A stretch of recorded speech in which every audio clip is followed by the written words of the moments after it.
Selamat pagi Bapak, Ibu, dan Saudara sekalian, Shalom. Hari ini saya mau berbagi renungan firman dengan judul Hidup yang Menjadi Berkat. Kita akan baca Filemon 1 ayat 1-5. Demikian bunyi firman Tuhan. Dari Paulus, seorang hukuman karena Kristus Yesus, dan dari Timotius, saudara kita, kepada Filemon yang kekasih teman sekerja kami, dan kepada Afia, saudara perempuan kita, dan kepada Arkipus, teman seperjuangan kita, dan kepada jemaat di rumahmu. Kasih karunia dan damai sejahtera dari Allah Bapa kita dan dari Tuhan Yesus Kristus menyertai kamu. Aku mengucap syukur kepada Allahku setiap kali aku mengingat engkau dalam doaku, karena aku mendengar tentang kasih-Mu kepada semua orang kudus dan tentang iman-Mu kepada Tuhan Yesus.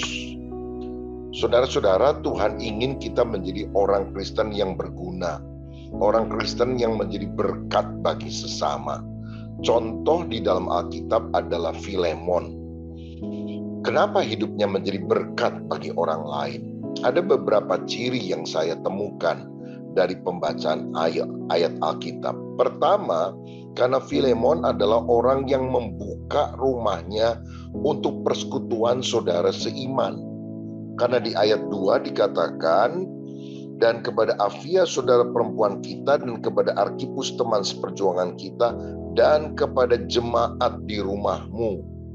Zaman dulu belum ada gedung gereja, tapi rupanya Filemon orang yang cukup kaya di Kolose, rumahnya cukup besar, sehingga dia membuka rumahnya untuk tempat orang-orang percaya berkumpul. Kalau sekarang sebagai tempat komsel, begitu saudara. Dan Tuhan memberkati dia seperti Obed Edom.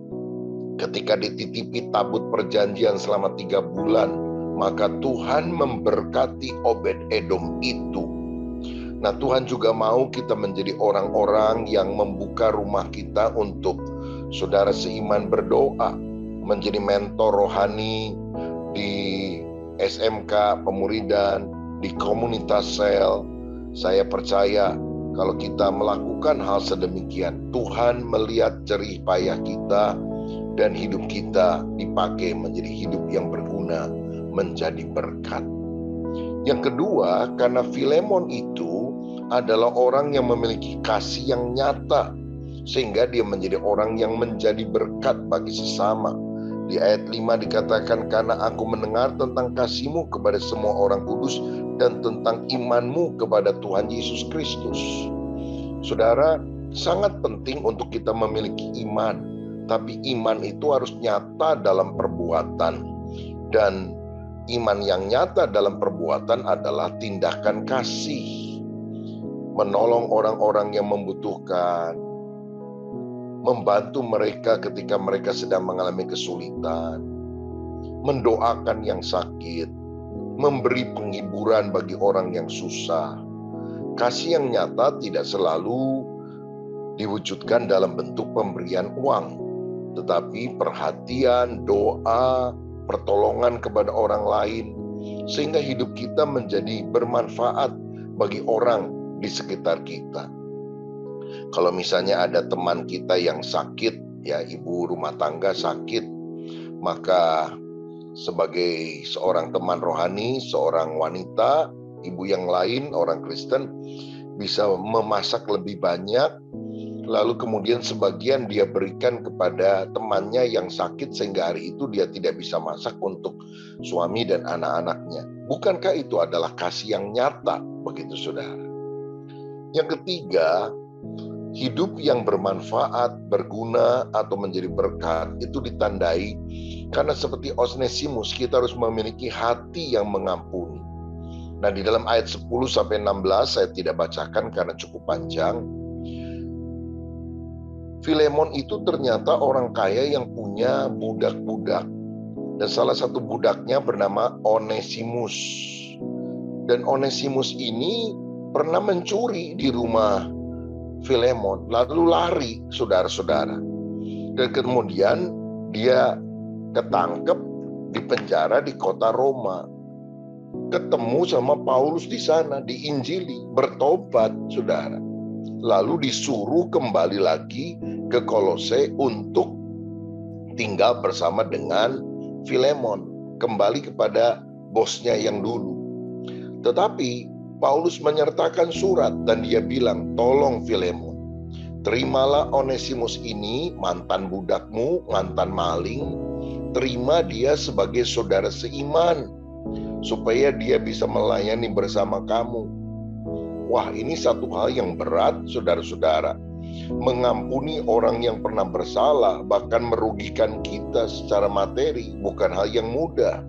Tapi Paulus bilang, kalau dia pernah merugikan kamu, aku yang akan menanggungnya, aku yang akan menggantinya. Karena kamu pun berhutang kepadaku, hai Filemon, yaitu berhutang nyawa. Karena Filemon ini dimenangkan juga oleh Paulus. Maka dengan lapang hati Filemon membuka hatinya dan menerima Onesimus. Bahkan kemudian hari Onesimus ini menjadi hamba Tuhan di kota Kolose. Berarti Filemon adalah orang yang mengampuni dan punya hati yang lapang, hati yang besar. Saudara, orang bisa salah, termasuk keluarga kita, siapapun. Tapi kalau kita punya hati yang lapang, kita bisa memaafkan, mengampuni, dan memberikan kesempatan untuk seseorang berubah. Dan saya percaya itulah orang yang hidupnya menjadi berkat bagi orang lain. Yang keempat, saya melihat bahwa Filemon ini adalah orang yang menjadi berkat karena dia suka memberi tumpangan. Ayat 22, dalam pada itu bersedialah juga memberi tumpangan kepadaku. Ya. Zaman dulu itu belum ada hotel. Jadi orang hamba Tuhan seperti Paulus, kalau pelayanan dia menginapnya di mana? Di rumah jemaat yang mau membuka rumahnya dan melayani, memberi makan, minum, dan sebagainya. Ini pelayanan hospitality, saudara. Dan ternyata orang yang memberikan pelayanan hospitality artinya suka menjamu, menyediakan tempatnya atau kendaraannya. Kalau sekarang ya belum tentu nginep di rumah, tapi dia siapkan kalau dia bayarin penginapannya atau ngajak jemput orang dengan mobilnya, pulang kebaktian ngajak makan bakso atau soto.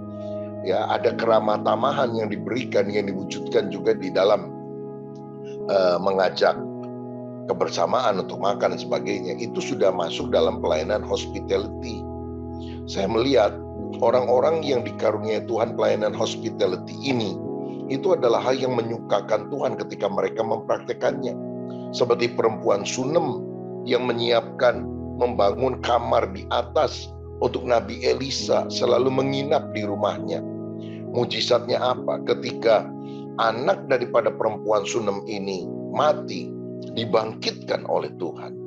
Begitu juga Tuhan Yesus seringkali mendapatkan pelayanan hospitality dari Maria dan Marta.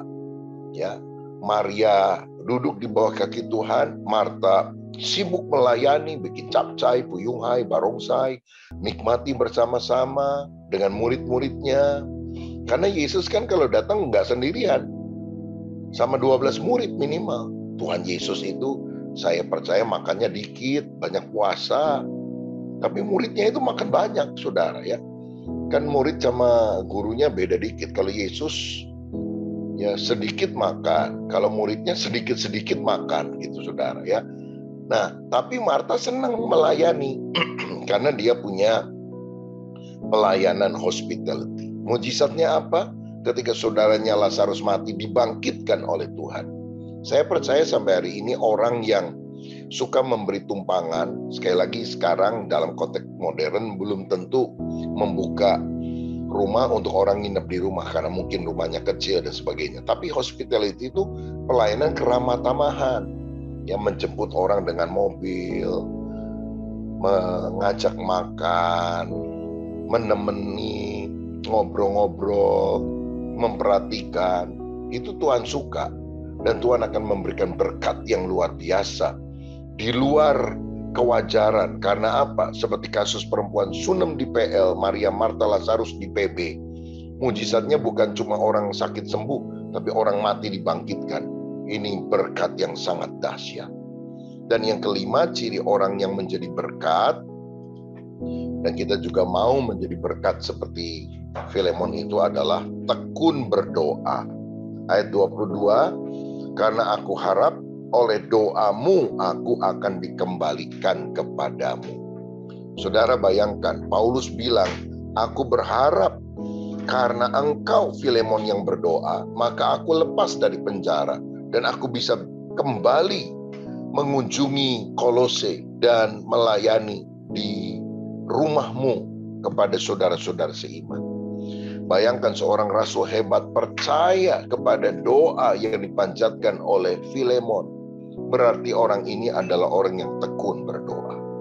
Pagi hari ini maukah kita berkata, Tuhan, jadikan saya orang berguna, jadikan saya orang yang menjadi berkat, supaya orang-orang di sekitar saya sungguh-sungguh mengalami Tuhan.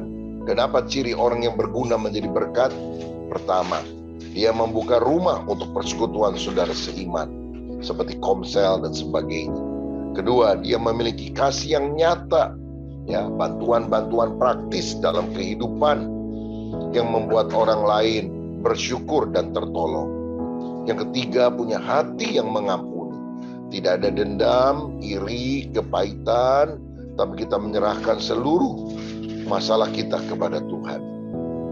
Dan yang keempat, suka memberi tumpangan. Artinya pelayanan keramah tamahan, hospitality, ya, mengajak orang makan, mengajak orang naik di mobilnya untuk menjemput, mengantar. Saya yakin saudara-saudara, kalau kita lebih banyak lagi yang di gereja kita itu suka menjemput orang, mungkin dengan motor atau dengan mobil, lebih banyak orang ke gereja, saudara. Apalagi kalau lansia, ya. Lansia kalau nggak dijemput, nggak ada anaknya yang nganter, kan susah datang ibadah. Tapi kalau ada pelayanan memberi tumpangan ini, maka hidup kita jadi berkat. Dan yang kelima, hidup yang menjadi berkat itu adalah hidup yang ditandai dengan tekun berdoa. Karena ketika kita berdoa kepada Tuhan, maka Tuhan memberikan hatinya dalam hati kita, sehingga kita bisa memperhatikan orang-orang yang ada di sekitar kita. Dan ketika kita mendukung teman-teman kita di dalam doa, kuasa Allah yang luar biasa juga akan mengalir dalam kehidupan. Ini doa saya, kiranya Tuhan memakai kita menjadi berkat bagi banyak orang. Tuhan Yesus memberkati kita semuanya. Amin.